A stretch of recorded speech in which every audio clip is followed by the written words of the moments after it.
Hi everybody, and welcome back to Score on Business. I'm Bill Denny. Well, we're delighted to have with us today Marty Morgan. Marty has a company called Red Hot Jingles, and we're going to talk about how jingles are made. You know, here in Nashville we make a lot of jingles, and we have a lot of music industry business here, and you see the logo up on the screen there right now, and we're just delighted to have you with us today, Marty. Welcome aboard. It's a pleasure to be here, Bill. Thank you. Tell us a little bit, how did you get in the jingle business?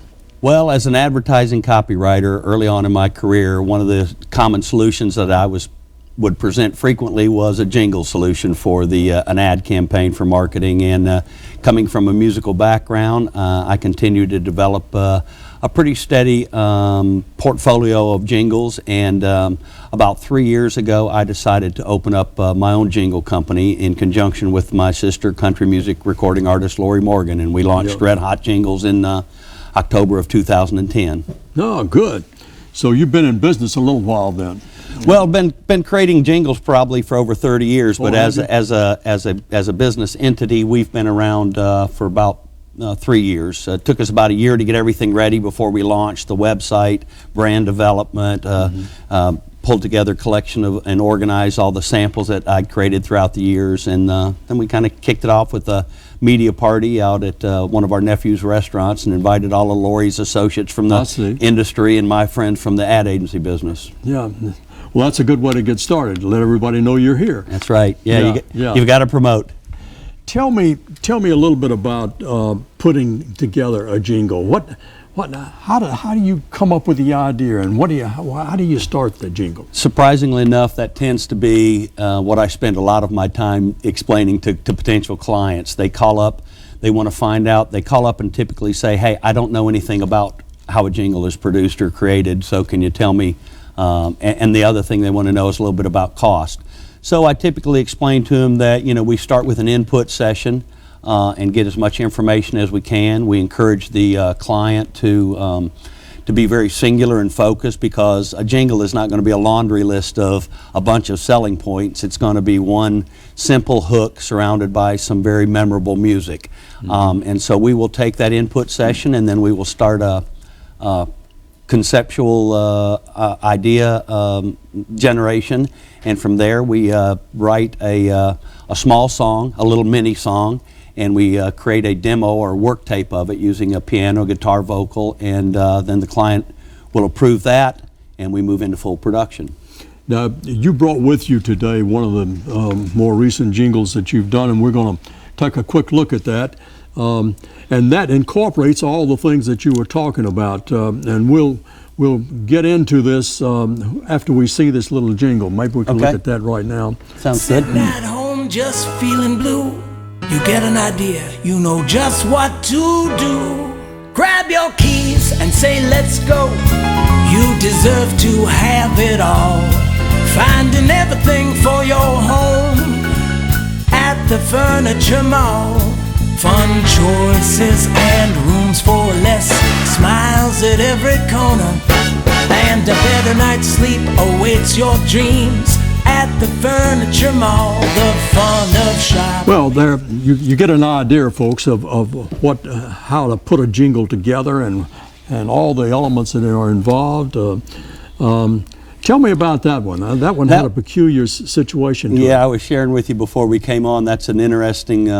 An ad agency out of Michigan, Nor Marketing, contacted me and wanted to know, did I have someone who could sing like Rod Stewart? And I happen to have a great impersonator friend who does vocals out in North Carolina named Jay Brady. So I said, "Hey Jay, can you sing this Rod Stewart sounding song?" He said yes. So then I hooked up and created a little work tape of it with a guy named Kent Goodson, who was George Jones's former piano player for 27 years. We sent that work tape back to Michigan. They approved that, and then I hired a musical production team in New York City, John DeGaio and his buddy, and they produced the music. Then we flew the, sent electronically, sent the audio track of Jay singing his part in North Carolina. So tracks are going back from North Carolina to New York and back to Nashville. And typically with all of Nashville's music talent, I would do more and more of my work here in town. But the components for this one just worked, and because it's such a electronic world anymore, we were able to combine that and do it from different parts of the country to pull off that very cool project. Yeah, I know that here in town, frequently songwriters get involved with another songwriter out on the West Coast someplace, and they Sure. ship stuff back and forth to each other electronically, and maybe never even meet. Yeah, and with the onset of Skype and Google View, you can actually have a video conference, and you and I could write from, you could be in Ontario, Canada, and I could be in Naples, Florida, and we could write just looking at each other on a screen. Oh yeah, yeah. Seems like it takes a little of the fun out of it doing that. It's a little bit more fun to be in a room with somebody. The chemistry is a little bit more present. Let's talk about just plain old business. And you use one of the score counselors to give you a hand. I do. From the very beginning, I was well aware that my strength as a business person is my creative side versus my business side. So I reached out to SCORE and immediately found a very qualified counselor there named Mike Thompson. He has helped me look at my business plan, look at my customer acquisition plan, talk to me about potential funding, and has been real instrumental in kind of, it's so helpful to have an experienced set of eyes looking at your plan, so you're not the only one. It gives you a much broader perspective. And the whole idea is to develop a business plan so you can sort of plan your spending and all of that. Yeah, your spending and your growth, and really where you're going to find your customers. And he's helped me ask. One of the great things about SCORE counselors, they ask a lot of pertinent questions. Yeah. Well, that's our job. Yeah. Okay. Now, as I understand, you developed a jingle for the Titans.